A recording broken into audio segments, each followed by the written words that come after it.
اسلام نے نماز فرض کی، نماز بندے کا اللہ سے رشتہ ہے، لیکن فرمایا ورکعوا مع الراکعین، اکیلے اکیلے نہ پڑھنا، جماعت کے ساتھ پڑھنا۔ پھر فرمایا چھوٹی مسجد میں جمعہ نہ پڑھنا، جامع مسجد میں جا کے پڑھنا۔ پھر فرمایا جب عید پڑھنا تو کھلے میدانوں میں سارے مل کے پڑھنا۔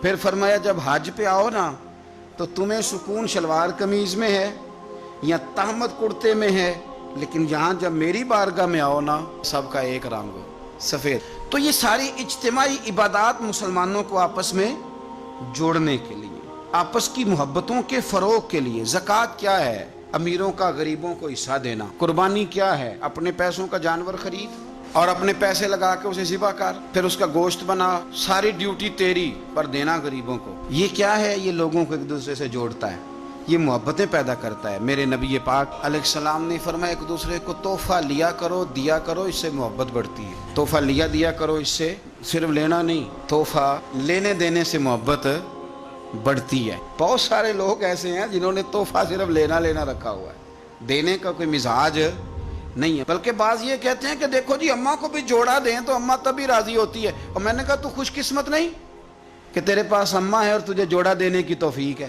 تو خوش بخت ہے جی، ابے کو بھی پیسے دیں تو وہ راضی ہو۔ بھائی تو خوش قسمت نہیں کہ تیرے پاس توفیق ہے کہ تو والد کے لیے جوتے لے کے آ رہا ہے؟ سن حدیث پاک اور دل ٹھنڈا کر۔ اور جس رنگ میں یہ حدیث پڑھنے لگا ہوں سبل الہدیٰ والارشاد میں دیگر کتابوں میں موجود ہے، حضرت جابر ابن عبداللہ راوی ہیں، اور میں جس انداز میں بیان کرنے لگا ہوں اس کو اسی رنگ میں لیجئے گا۔ اللہ تبارک و تعالی ہمیں بھی اخلاص کی توفیق عطا فرمائے اور اللہ تعالی فضل فرمائے۔ لیکن اس سے پہلے ایک حدیث بخاری کی سن لیں، مضمون زیادہ واضح ہو جائے گا۔ کسی کی جیب پر دھیان رکھنا منع ہے دین میں، بلکہ نبی پاک صلی اللہ علیہ وسلم نے فرمایا اگر تم چاہتے ہو نا کہ لوگ تم سے پیار کریں تو فرمایا جو ان کی جیبوں میں ہے اس سے بے نیاز ہو جاؤ۔ اگر تم لوگوں کی جیبوں پر توجہ کرو گے تو پھر وہ لوگ تم سے کبھی محبت نہیں کریں گے۔ لیکن ایک شریعت نے جو اینگل دی تحفے طائف کی، اس کا جو انداز ہے اس پر ذرا غور کریں۔ حضرت جابر ابن عبداللہ رضی اللہ تعالیٰ عنہ فرمانے لگے کہ میری اماں نے نا حریرہ بنایا، عرب شریف میں کھانا بنتا تھا حریرہ۔ میرے والد گرامی نے میری ماں سے سفارش کی، ان کے والد حضرت عبداللہ ابن عمر یہ میدان احد کے پہلے شہید ہیں، اور نبی کریم صلی اللہ علیہ وسلم نے فرمایا تھا جو شہید ہوا رب نے اس پر پردے ڈال کے بات کی، لیکن جابر جب تیرے والد گئے ہیں تو رب نے بے پردہ گفتگو فرمائی ہے۔ اتنا بڑا آدمی حضرت عبداللہ ابن عمر رضی اللہ تعالیٰ۔ تو انہوں نے نا اپنی بیوی سے کہا کہ اچھا سا حریرہ بناؤ، میں نے سرکار کی بارگاہ میں پیش کرنا ہے۔ تو کہتے ہیں بڑا پیارا، میری ماں نے نا بڑی خوشبو اس میں سے آ رہی تھی، وہ تیار کر کے اور بڑے برتن میں ڈال کے اوپر سے ڈھک کے مجھے دیا۔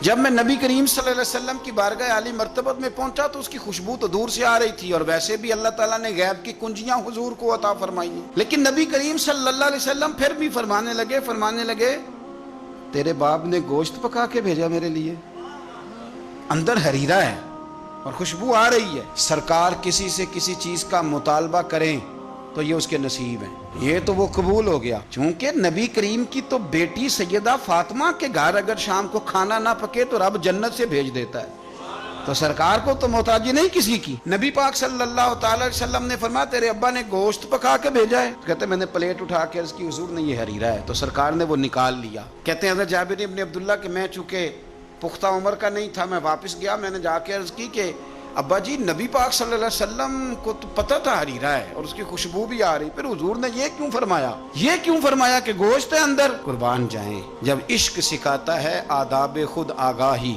اقبال کہتے ہیں جب عشق سکھاتا ہے آداب خود آگاہی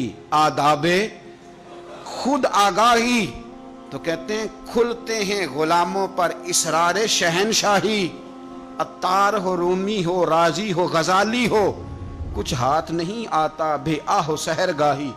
کچھ لوگ اصل بات نہیں نہ کرتے، پتہ انہیں چل جاتا ہے۔ میں نے کہا ابا جی حضور کو تو پتہ تھا حریرہ ہے، تو سرکار نے یہ کیوں فرمایا کہ گوشت لائے ہو؟ تو کہتے ہیں میرے ابا کی آنکھوں میں آنسو آ گئے۔